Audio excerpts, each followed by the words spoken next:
Hi everyone, this is a short little video just about Linha Curva and the key facts that you need to know about this professional work.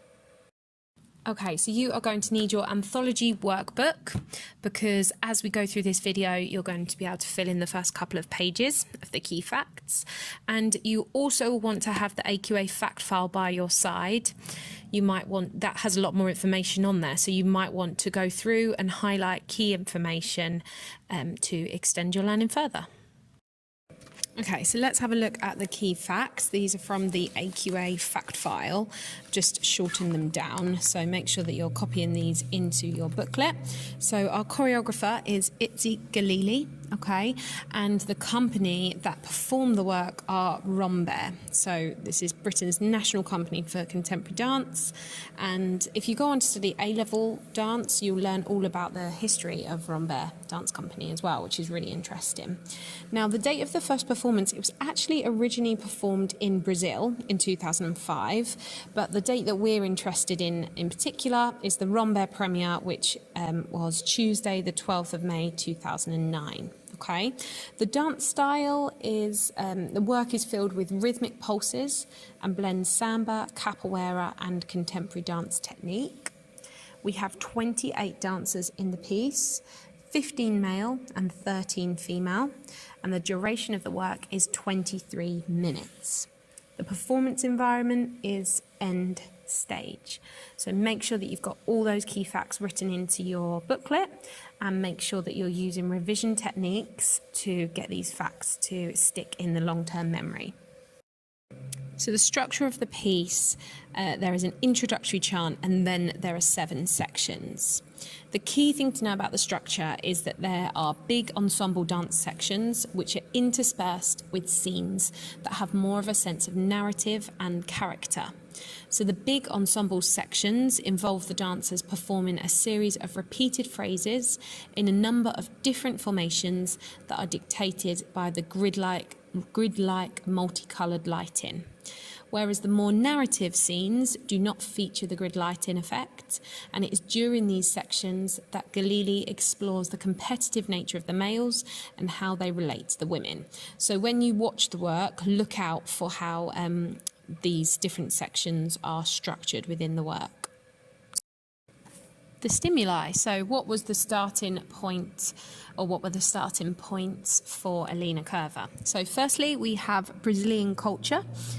And Galili wanted to create a celebration of the Brazilian way of life and the ability to live in the moment. So those are 2 stimuli. And then we also have the title, The Curved Line. So in Portuguese, a Linha Curva means this. It means the curved line. The choreographic intention for the work. So this means what Itzi Galili aims to communicate within his choreography.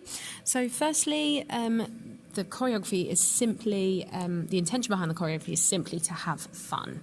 So that's our key sort of choreographic intention, and when you watch the work you will see how much fun the dancers are having and how much fun it is as an audience member to watch. You Also, there is a number of narrative sections that through the choreography present observations of how Brazilian men communicate with women. So, for example, men in tribes hunting the girls as well as showing off and competing with each other. So men competing for and showing off to the women. And there are also large ensemble sections of vibrant Brazilian-inspired movement that are performed in regimental straight lines, creating this sense of samba parade as well. So those are 3 key choreographic intentions that you need to know for a Linha Curva. And finally, let's have a look at the choreographic approach. So when creating a Linha Curva, Itzi Galili worked collaboratively with the dancers, and nearly all of the motifs were composed from improvisation. So one of the tasks set by Galili was quite simple. He asked the dancers to choreograph a very short solo, 2 to 3 counts of 8, of some of their favourite moves and actions which stayed within the boundaries of their allocated square within a checkerboard grid that takes up the floor space of the stage. And Galili believes that you can see essences of the dancers' personalities in these sequences. And each of these sequences was named after the dancer who made it. And the dancers then learn each other's sequences to form the bases of this large ensemble work. So soon you're going to learn about these different motifs, these different sequences, and just remember that these are named after the dancers. So our 3 key choreographic approaches are collaboration with dancers, phrase created and named after them, improvisation, and task setting, so create a phrase restricted in a square. Okay? I hope this video has been helpful. Please now could you go to the Frog site and type in GCSE Dance Anthology and look at the relevant work. Make sure that you now watch the work, that you watch the choreographer's interview video as well. And Artspool have a really good key facts video on there as well, which is quite interactive for you to just go over these key things again in a different format and to also learn a little bit more about the production features. Okay, so I hope it helps.